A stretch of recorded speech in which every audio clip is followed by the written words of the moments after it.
Se ha equivocado en el traslado. ¡Qué habilidad! ¡Jiménez! ¡Está!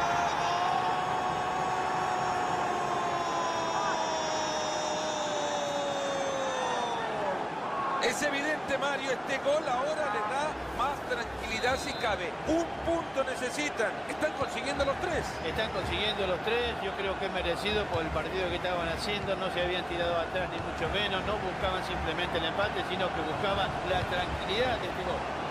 Muy buena manera de reaccionar. Se juega el fútbol con las manos ahora. La pelota que se escapa para otro lateral.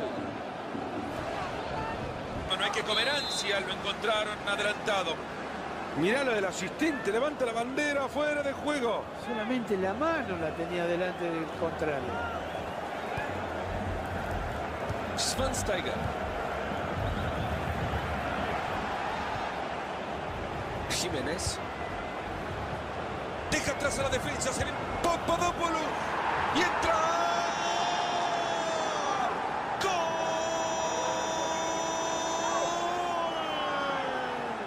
Este equipo está trabajando por una victoria clara que evite cualquier sorpresa de esa...